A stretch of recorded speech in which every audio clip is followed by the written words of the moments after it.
Se você viajar até os Estados Unidos, de forma mais específica no estado do Alabama, numa pequena cidade do interior chamada Enterprise, você verá um dos monumentos mais inusitados do nosso planeta.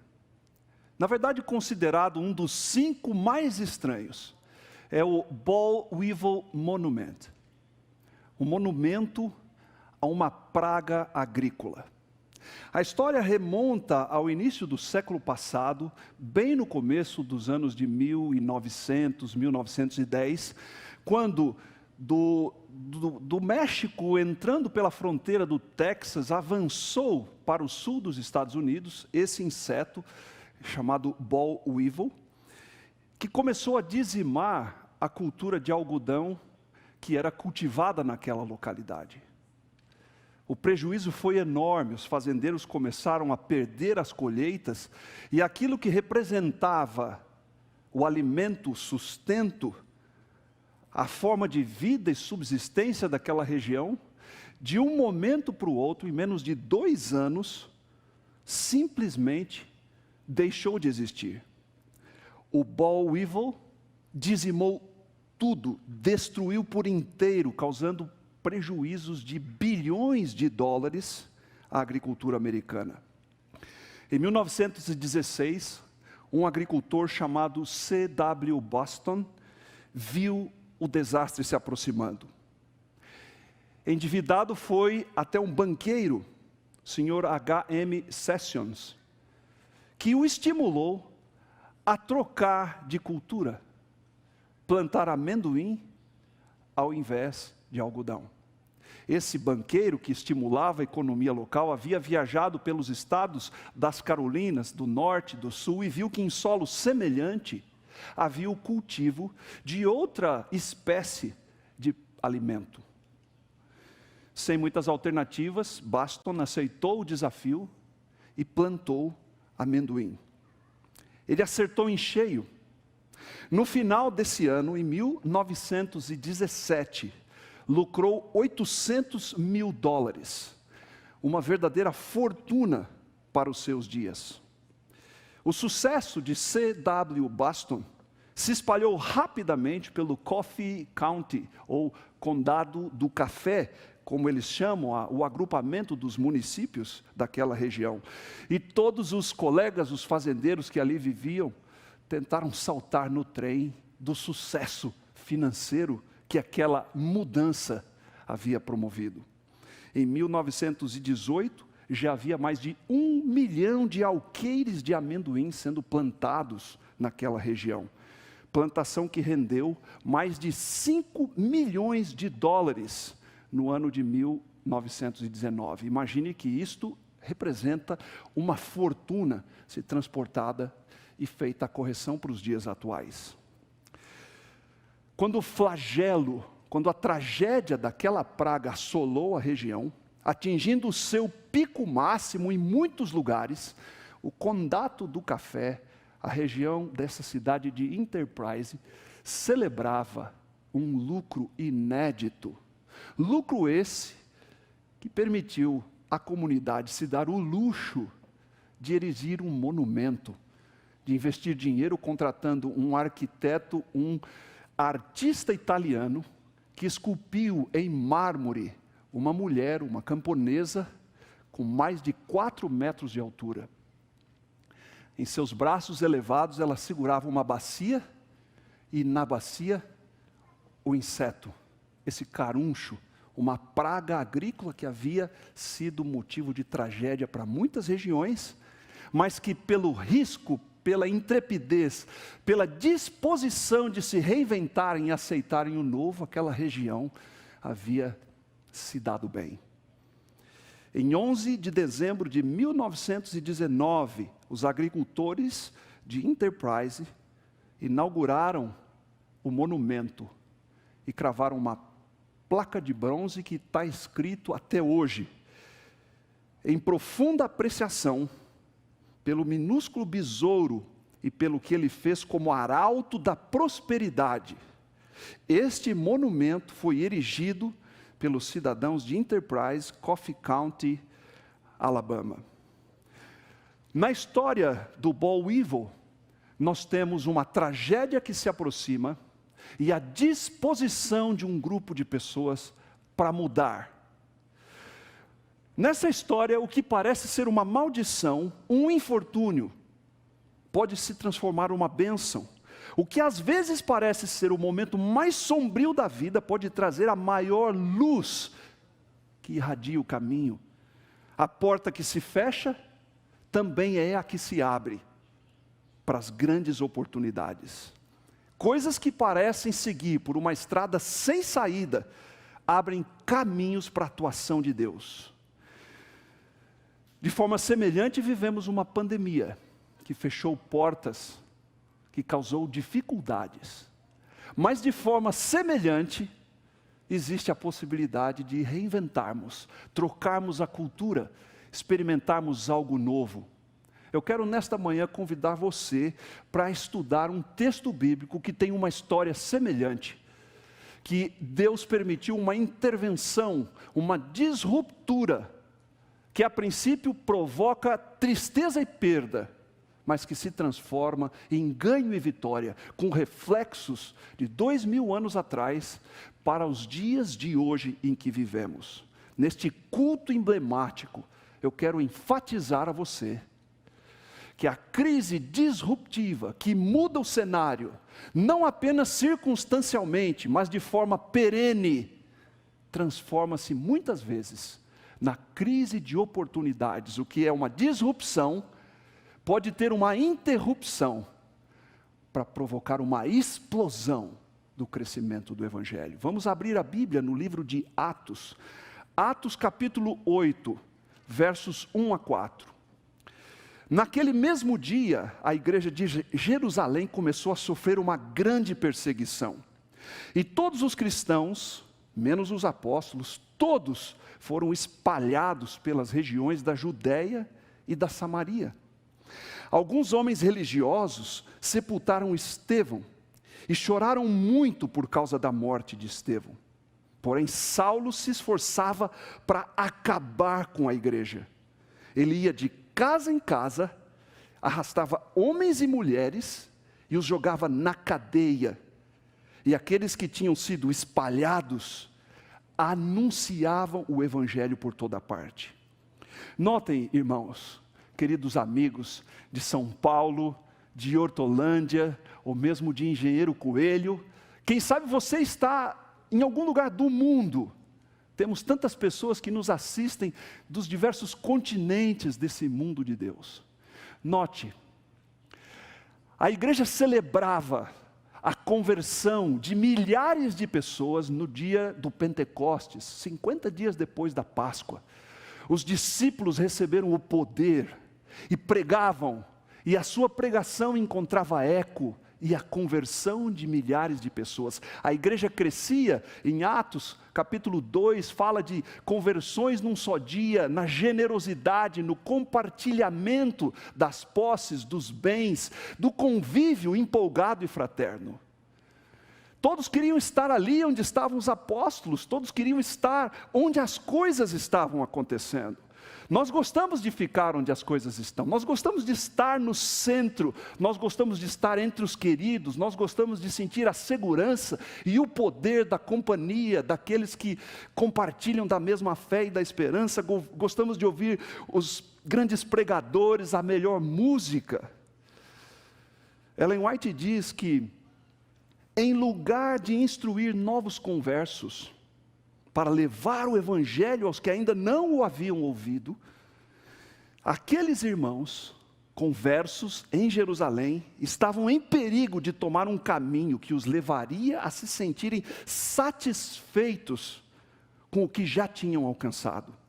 Este é o risco de ficar na comodidade de nossa zona de conforto. João estava lá, Pedro estava lá, Tiago estava lá, os grandes discípulos estavam ali, e eles perseveravam na doutrina, está escrito em Atos 2:42. Mas Deus tira proveito da crise. Em Atos 6, nós sabemos, começa uma perseguição. Em Atos capítulo 7, ela tem seu ápice com o apedrejamento de Estevão, o líder, mártir, o primeiro grande mártir que temos conhecimento, em Atos 8, é o texto que eu acabei de ler. Saulo lidera uma perseguição de casa em casa, destruindo a igreja. Notem, no verso 3 do capítulo 8, o verbo é destruir. A Nova Versão Internacional usa devastar. E a Revista e Atualizada usa assolar. Esta era a realidade da igreja. Ellen White diz no livro Atos dos Apóstolos que Saulo continuou a perseguir a igreja, afligindo os seus membros, prendendo-os de casa em casa, entregando-os aos sacerdotes e príncipes para morte e prisão. Seu zelo em levar avante a perseguição aterrorizou os cristãos. De um momento para o outro, uma disruptura total. A conversão, o sentimento do Espírito, a comunhão dos irmãos, uma perseguição implacável. Eles estão confinados, não podem sair, a perseguição vem e dispersa. Essa é uma interrupção providencial que gerou uma explosão estratégica. Estourou, todos fazendo andar e pregar, exceto os apóstolos. Nessa fuga, pela falta de opção de permanecerem confortáveis, eles pregam, eles se separam e disseminam o evangelho. A igreja se espalhava e a igreja se multiplicava. A igreja que se espalhou se tornou a igreja que significou.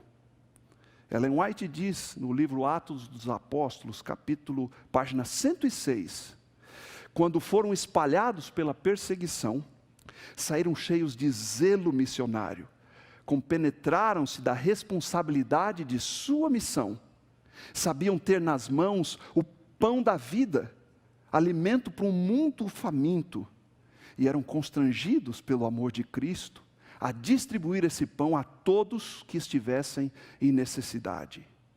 O Senhor agia por meio deles, aonde quer que fossem, os doentes eram curados, e aos pobres se pregava o Evangelho. Queridos irmãos, assim é a vida, esse ciclo se repete. O povo de Deus tem um destino. O inimigo de Deus interrompe muitas vezes esse destino, promove medo, leva pânico, amedronta, assusta, às vezes até paralisa. Mas Deus tem poder de transformar bênçãos e tragédias, ou tristezas e tragédias, em bênçãos, em novos caminhos. Sobre crises, eu quero destacar 3 coisas nesta manhã. A primeira delas, nós devemos estar prontos a suportar crises. Não crescemos apenas com prazeres, com conveniências, com conforto e facilidade. Crescemos em dificuldades, com os desafios e mesmo com sofrimentos. Nas crises, lembre, Deus é soberano. Deus não é autor do mal, mas Ele é sempre soberano sobre todas as coisas. Lembre que Deus, Ele permite o sofrimento. Deus usa o sofrimento para o bem. Deus transforma o sofrimento em oportunidades. Ellen White diz, Maior Discurso de Cristo, página 10, se recebida com fé, a provação que parece tão amarga e difícil de suportar, provar-se-á uma bênção. O golpe cruel que desfaz as alegrias, tornar-se-á o meio de fazer-nos volver os olhos para o céu. Quantos há que nunca teriam conhecido Jesus, se a tristeza os não houvessem levado a buscar dele conforto? Lembre que crises são passageiras, mas as alegrias do Senhor são eternas. O apóstolo Paulo diz em 2 Coríntios 4, versos 8 e 9, em tudo somos atribulados, porém não angustiados, perplexos, porém não desanimados, perseguidos, porém não desamparados, abatidos, mas não destruídos. Isso é fantástico. Atribulados, mas não angustiados. Perplexos, mas não desanimados. Perseguidos, jamais abandonados. Abatidos, mas não destruídos. Poderíamos parafrasear: decepcionados, mas não desiludidos. Enfraquecidos, mas não entregues. Lutando, mas sem se render. Preocupados, mas jamais devastados. Em dificuldades, mas ainda no jogo. 2 Coríntios 4, 17 e 18 diz: porque a nossa leve e momentânea tribulação produz para nós peso eterno de glória, acima de qualquer comparação. Não atentando nós para as coisas que se veem, mas nas que se não veem, porque as que se veem são temporais, e as que não se veem são eternas. Deus está sempre operando em nós, irmãos, nas crises, para realizar o seu propósito em nós, para nos tornarmos mais semelhantes a Ele. Deus nos prepara, nos torna mais humildes, Ele nos fortalece, trabalha dentro de nós, em nosso caráter. Pense nisto. Quem na Bíblia fez algo grandioso sem passar por uma crise? Quem? Lembre-se, Deus está também trabalhando ao redor de nós. Ele trabalha em nós e Ele trabalha nas circunstâncias ao nosso redor. Você pode dizer: bem, eu não consigo ver, mas Deus está operando. Isso não significa que Ele não está agindo. Você pode dizer: bem, eu não entendo, mas isso também não quer dizer que Deus não está agindo. Lembre-se da história de José, quando jovem, foi vendido como escravo, falsamente acusado, lançado na prisão esquecido, abandonado. No entanto, cada passo da vida de José mostra como Deus estava agindo. Pense, se nunca tivesse sido vendido como escravo, José nunca teria ido para o Egito.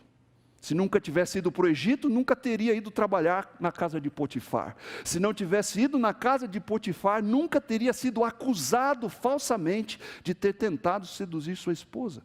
Se não tivesse sido falsamente acusado, nunca teria ido para a prisão. Se nunca tivesse sido lançado na prisão, não teria sido esquecido pelo copeiro de Faraó. E se não tivesse sido esquecido, não estaria na prisão no momento exato que a providência interferiu para José ser uma bênção. Deus trabalha sempre ao redor de nós. E Deus trabalha por intermédio de nós. Eu quero citar 3 exemplos de crises na história da educação adventista. Nós estamos aqui no NASP, Campo São Paulo. Os 3 campi estão integrados, há músicos de todos os grupos, Prisma, Tom de Vida, Vocal Livre, Novo Tom, a banda e orquestra do Campo São Paulo. Nós estamos aqui integrados, mas a nossa história nem sempre foi assim, com tanta estrutura, com igrejas tão poderosas. Nossa história já enfrentou alguns problemas. Eu vou citar 3 deles. A primeira, envolvendo a educação adventista. A crise da década de 70, o governo militar operando reformas no então 1º e 2º grau. A lei 5.692, parágrafo 71, fundiu num só nível o chamado 1º grau, o antigo ginásio e o primário, com algumas exigências. Entre 1971 e 1975, das 321 escolas, 101 foram fechadas. Escolas em salas pequenas, sem estrutura, sem condições de atender às exigências da época. 101 escolas foram fechadas. Estou me valendo aqui da pesquisa de doutorado do pastor Douglas, que abordou a trajetória da educação adventista, e nela está escrito que muitos líderes da época pensaram que o sistema inteiro estaria em risco de não existir mais. Mais de 1/3, fora toda a perspectiva que é destruída numa situação como essa. Qual foi a resposta da igreja? qual foi a atuação de Deus? Criou-se um projeto chamado Projeto Brasil, com 5 prioridades. Criação de um plano de estruturação, com investimentos financeiros, maior envolvimento da administração, dos pastores, dos membros das igrejas, identificação dos desafios e propor metas de solução. 4, compra de terrenos, construção de novas escolas e preparação dos professores. E 5, criação de um fundo financeiro para financiar e suportar crises como esta. Eu tenho algumas fotos separadas das nossas escolas pelo Brasil hoje. Escolas que na década de 70 estavam no fundo da igreja, estavam em salas adaptadas, foram forçadas por uma crise disruptiva a fechar. Você está vendo aí, Duque de Caxias, Itajaí, Curitiba, Gravataí, Mato Grosso do Sul, Jardim dos Estados, Bahia, enfim, Pará, pelo Brasil inteiro. Estas são as escolas que pela crise saíram do fundo da igreja e avançaram. Eu quero citar mais 2, de forma rápida. A primeira, envolvendo este campus aqui. Em 1983, nós tivemos a desapropriação de mais de 70% de toda a área que existia aqui ao redor. Cerca de 800 mil metros quadrados foram declarados de interesse social, sobrando 300 mil. O golpe cruel, na Revista Adventista, de 1983, página 21, diz: o golpe cruel desnorteou a instituição de seu futuro. Vender o restante, mudar o foco, reposicionar pelo, aspas, decreto de morte que havia sido dado pela prefeitura. No centro da área, o velho IAE continuará funcionando regularmente por mais 4 ou 5 anos. Texto da Revista Adventista, 1983. Já são quase 40 anos, 37. Quantos mil alunos a mais, quantas bênçãos a mais. Na década de 90, o IASP, como era conhecido, passou por uma crise semelhante também. Desapropriação de parte da propriedade pela concessionária que passou a rodovia atrás do campus. Demora em indenizar, demora em pagar, muito tempo.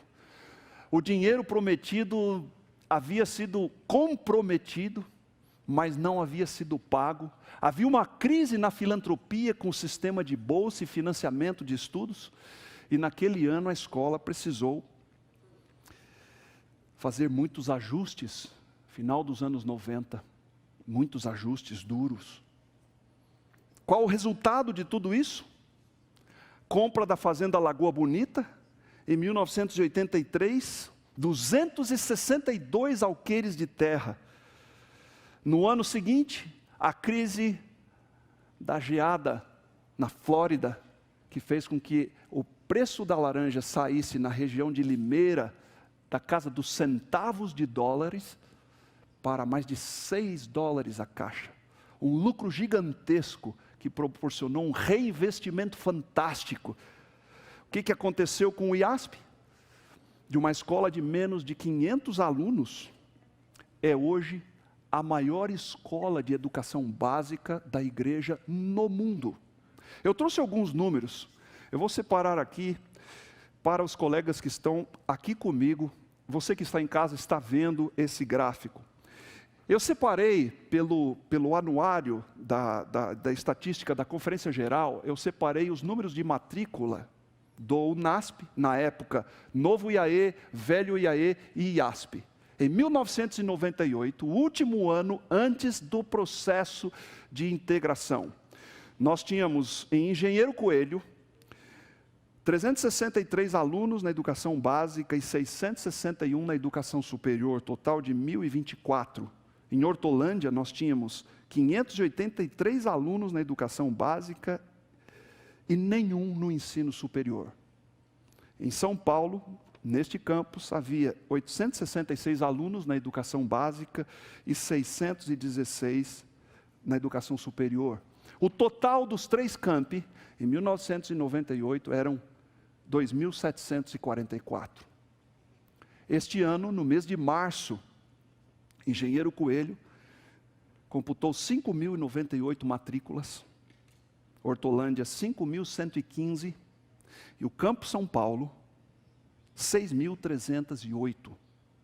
Aquele que mais perdeu, aquele que foi mais devastado, fez crescer 2 gigantes, especialmente um em Engenheiro Coelho, mas também apoiando Hortolândia, fez crescer 2 gigantes e ainda permaneceu um pouquinho maior. As crises não interrompem o plano de Deus, porque o reino de Deus é feito para se expandir. Mesmo que o diabo provoque uma disruptura, Deus faz uma erupção. Eu separei algumas fotos, gostaria que você contemplasse. Nós temos este como Campo São Paulo, nós estamos aí na igreja que fica ao lado da praça, eu estou pregando dentro desse templo, telhado branco. A próxima foto é o NASP Hortolândia, pastor Elbert, ali a sua igreja, pastor.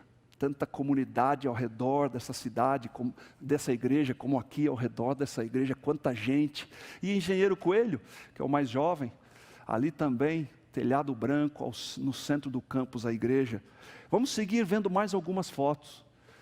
Esse é o prédio do ensino à distância, onde está também a reitoria, no qual todos nós servimos ali.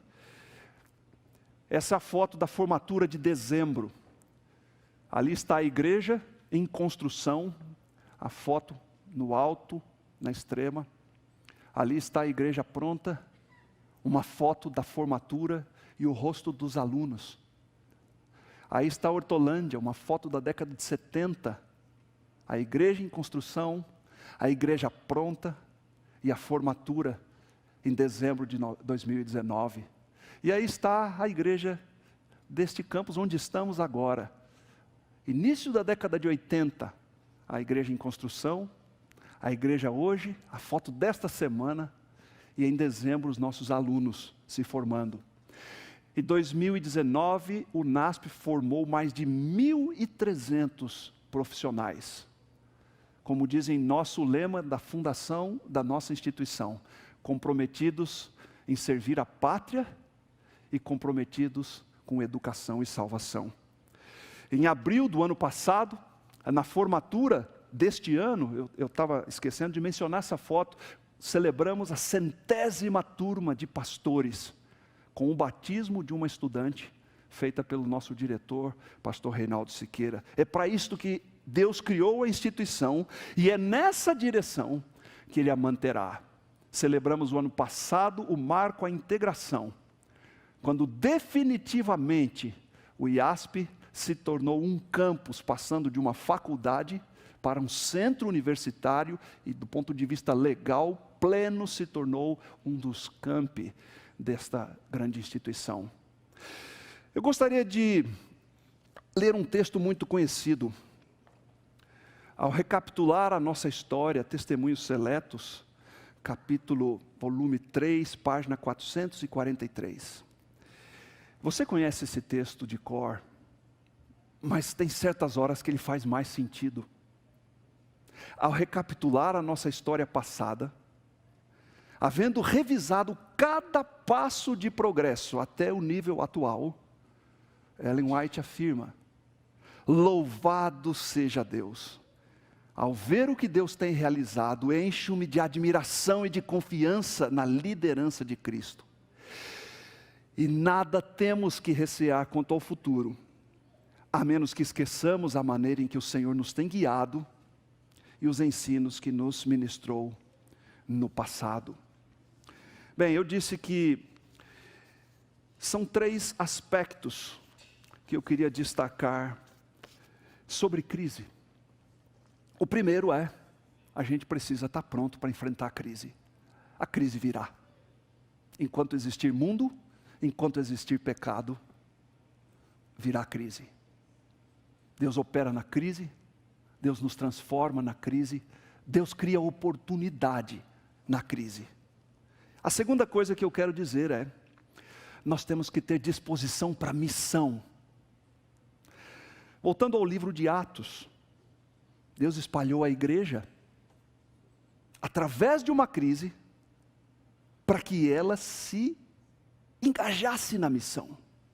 Talvez Deus nos queira espalhar hoje.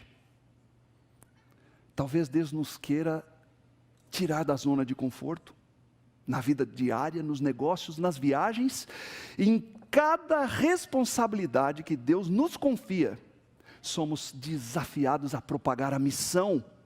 Deus nos dá conhecimentos, para a missão Ele nos dá. Deus nos dá bondade e simpatia, para a missão Ele nos dá. Deus nos dá poder e influência.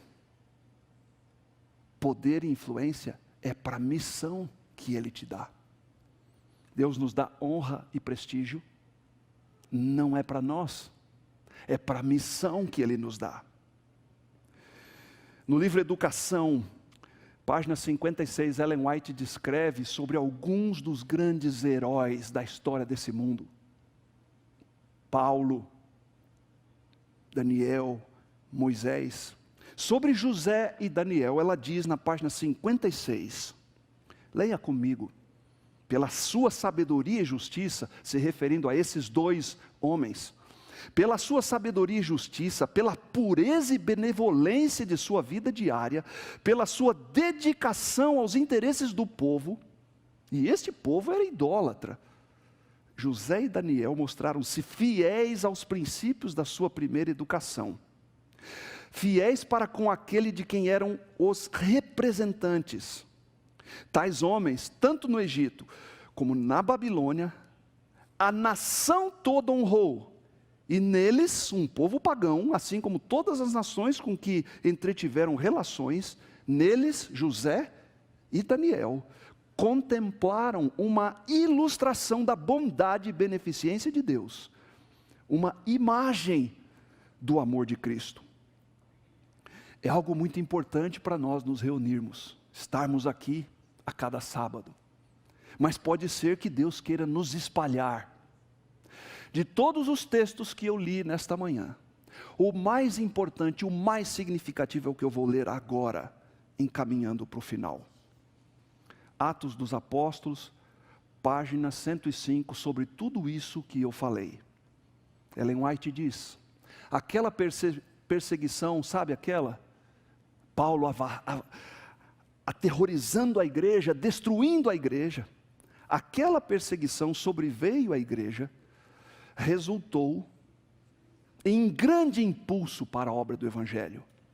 O êxito havia acompanhado o ministério da palavra naquele lugar, e notem bem, havia o perigo de que os discípulos ali se demorassem,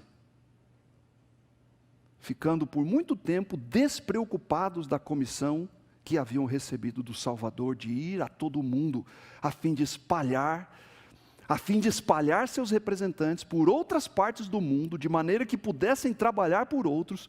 Deus permitiu que lhes sobreviesse a perseguição.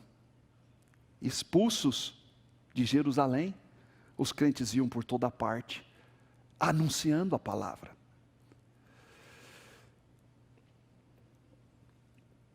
O anjo guiou Filipe. Filipe procurava uma luz. Filipe era um desses que tinha sido espalhado, estava em Samaria. E o anjo disse, tem alguém pronto para receber o Evangelho. Hoje anjos guiarão os obreiros, que permitem o Espírito santificar-lhe a língua, educar e enobrecer o coração. O anjo havia enviado a Filipe, ele poderia ter sido ele mesmo feito a obra pelo etíope, mas Deus não age assim. É seu plano que os homens trabalhem em seu favor. Deus diz, eu vim para que façais discípulos de todas as nações. Quem não queria ficar em Jerusalém, quem não queria ouvir o sermão de Pedro sobre como andar sobre a água, Quem não queria ouvir João falar sobre a transfiguração? Quem não queria ouvir Mateus falar sobre como resgatar amigos perdidos? Quem não queria ouvir Tomé esclarecer dúvidas cruéis?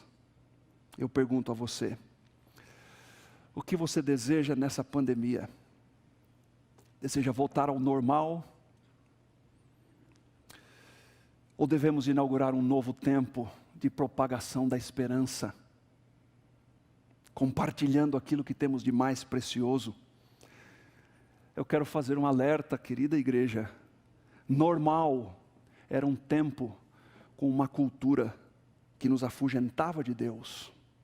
Queremos voltar ao normal ou queremos voltar para Deus? A nossa oração não deve ser para voltar ao normal. A nossa oração deve ser voltarmos para Deus, compartilharmos a esperança. No início deste sermão eu falei sobre um monumento esquisito, uma estátua homenageando uma praga agrícola. E ela homenageou a praga, porque ao invés de destruir, a crise libertou. Ao invés de sufocar, ela expandiu.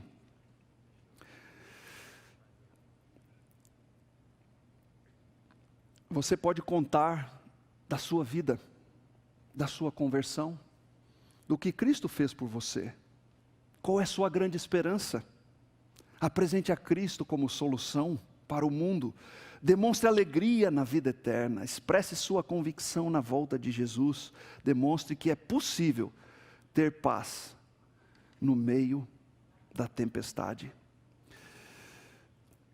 Em 1998, nós éramos 2.700 alunos.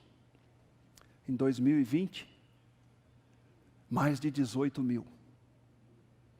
Estas 3 igrejas, Engenheiro Coelho, Hortolândia, São Paulo, mais de 10 mil membros. O que isso representa?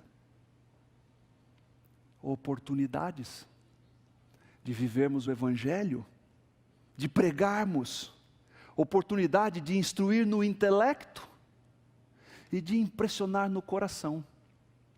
Eu gostaria que vocês ouvissem o que é impressionar no coração. Ouçam, quase 800 criancinhas do NASP Hortolândia cantando sobre a volta de Jesus. Ouçam, é bem curtinho, só 40 segundos. Ouça com atenção.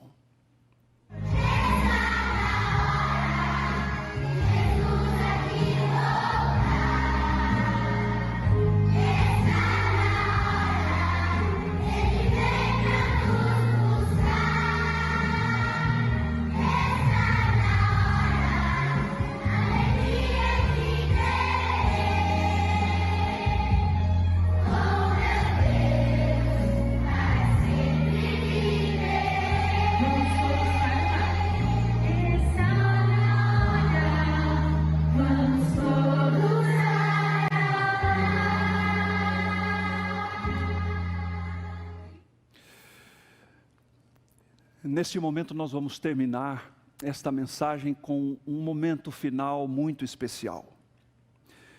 Está aqui entre nós um grande amigo meu, o maestro Lineu Soares. Não sei onde você está nesse momento. Alguns anos atrás, Mário Jorge Lima e Lineu Soares escreveram um musical. Acho que umas 15 músicas ou mais. Esse musical se chama Herói da Fé. Já foi apresentado, está gravado num CD, num DVD. Nós fizemos apresentações por todo o Brasil e, desde a primeira vez que eu ouvi o musical, de todas as músicas tem uma que me chamou demais a atenção. Ela entrou mais ou menos por essa altura do meu corpo, nas entranhas mesmo.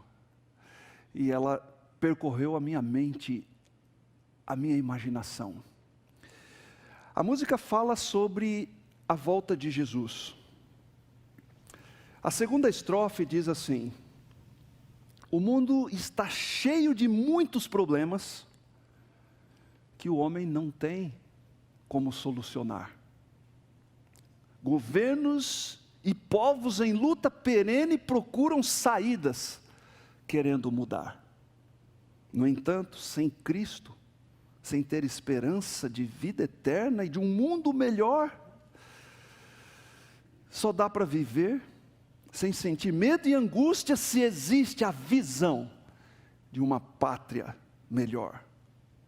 É tempo de olhar para as nuvens dos céus, onde está a cidade de glória e de luz, de onde esperamos o Filho de Deus, porque é hora de ver a Jesus. Eu separei uma fotografia que fiz nesse mês de maio. Meus pais moram no interior do Rio Grande do Sul. Essa é a casa onde eu nasci. Ali na primeira janela está a minha mãe, e o meu quarto era a segunda janela. Está lá debaixo da antena parabólica. Meu pai caiu, teve um ferimento forte na perna. Eu era o único irmão no país com disposição de ir ao sul, não tinha voo, peguei o carro, fui até essa casa e ajudei meu pai, médico, radiografia, fisioterapia. No dia que eu estava voltando, uma sexta-feira, eu fiz aquela foto, a anterior, volta a foto anterior, por gentileza. Eu fiz essa foto do lado do carro. Minha mãe, não dá para ver, a foto tá distante, a minha mãe está me dando tchau. Mas antes de tirar essa foto, da janela ao lado, eu tirei essa aí. E quando eu fiz essa foto, eu me lembrei de uma história, Lineu, que eu vou contar para você agora. Quando eu tinha uns 8 anos de idade, mais ou menos, um sábado pela manhã, o pregador deste momento aqui, o pregador falou sobre a volta de Jesus. Eu tinha entre 8 e 10 anos. E o sermão foi tão forte, tão impactante. E uma criança, ela reage diferente ao sermão. Até porque aquilo era uma festa, o pregador era um tio, ele veio de Pernambuco, uma viagem longa. Pastor Vandir Mendes de Oliveira, a igreja espera, faz festa, eu me lembro que eu fui ao rio buscar pedras para pintar de cal branca e fazer uma entrada, porque aquele tio vinha a cada 3 anos do trabalho lá naquela região distante. Ele pregou o sábado, falou sobre a volta de Jesus, o som de trombetas, o ressuscitar dos mortos, e eu fiquei com aquilo tão forte no meu coração, que no dia seguinte, no domingo, eu abri a janela, essa vista aí, e como uma criança, eu vi, Lineu, uma nuvem negra. Eu fechei a janela, meio aterrorizado, e chamei outros 2 irmãos meus, o Elbert e o Elton. Eu falei, Jesus está voltando, eu vi a nuvem. E a gente estava com medo de sair de casa como criança. Mas como eu não tinha sido aniquilado, eu pensei, estou salvo. A gente saiu da porta com medo de olhar. Mas olhamos. Eu já não via mais a mesma nuvem. Foi uma mistura de alívio pelo medo de não estar salvo, de frustração, porque Jesus não tinha voltado ainda. Agora em maio, 3 meses atrás, quando eu abri a janela e olhei, eu pensei, acho que Deus me fez voltar aqui para lembrar que Ele vai voltar, que é hora de ver a Jesus. Eu gostaria de terminar convidando os músicos para que venham cantar. E eu gostaria de terminar falando ao seu coração.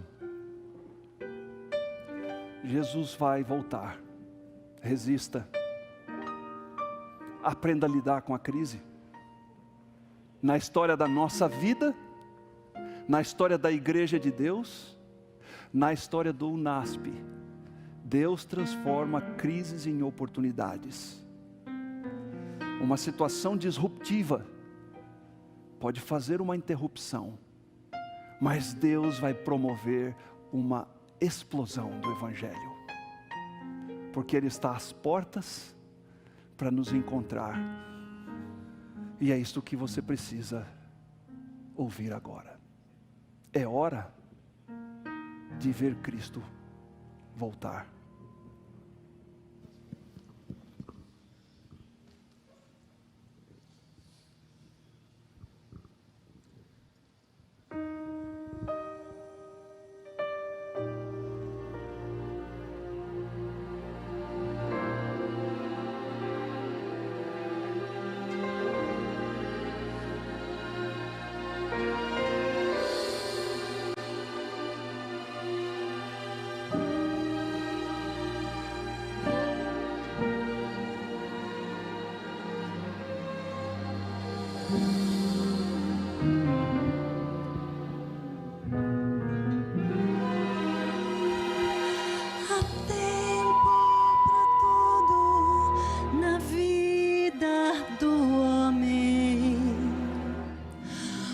Sabedoria aprendemos de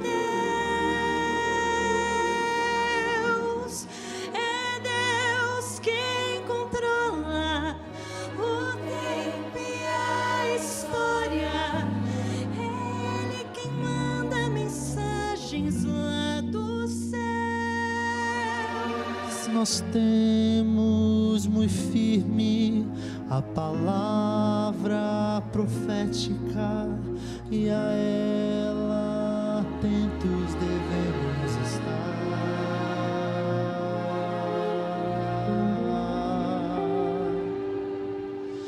pois este é o tempo de grandes eventos que mostram que Cristo em breve virá.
Governos e povos em luta perene procuram saídas querendo mudar. No entanto, sem Cristo, sem ter esperança de vida eterna e de um mundo melhor,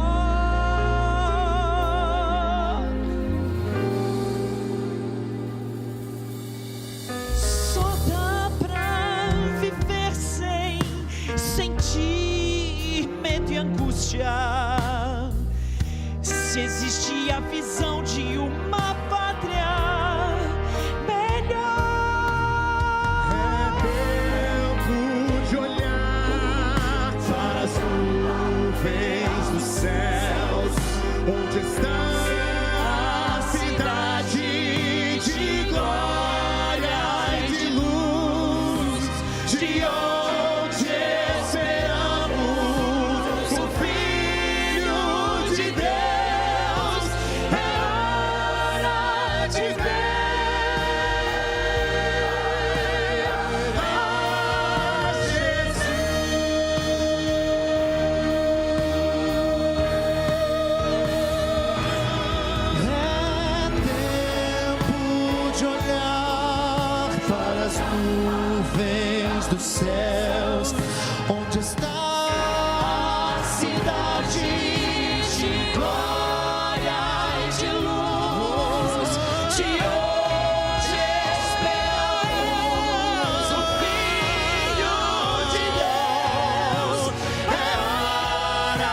de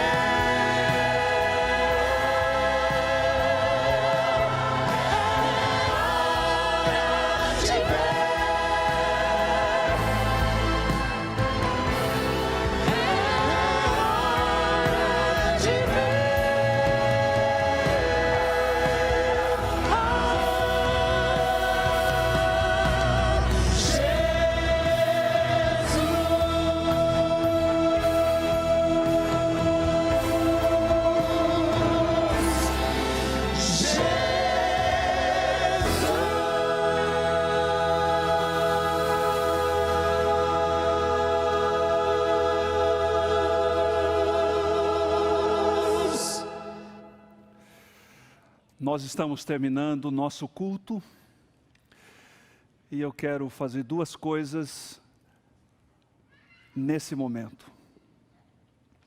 Não desligue, porque vai valer a pena você ficar mais um minuto. A segunda coisa é uma oração. E a primeira é, quando acabar a oração, essa música que você ouviu agora vai ser tocada novamente. Porque nesses últimos dias, percebendo a relevância de volvermos os olhos para Deus, o NASP decidiu produzir um clipe. As nossas 3 igrejas, com os nossos principais grupos, orquestra e coral. Para você lembrar que é hora de ver a Jesus. Assim que orar, nós vamos tocar para você a versão disponível para lembrar ao seu coração e à sua mente que Jesus não esqueceu. Pai, sabemos que é hora. Queremos te pedir que dê-nos força para resistir às crises, a enxergar oportunidades. Dê-nos a dedicação para trabalharmos de corpo, alma e espírito na missão. E abra, Senhor, os nossos olhos em esperança para vermos o teu dia, o dia da tua volta, porque o Senhor nos prometeu. Com fé, avançamos e com alegria vemos o invisível, vemos a Cristo nas nuvens dos céus, porque é hora de Cristo voltar. Amém.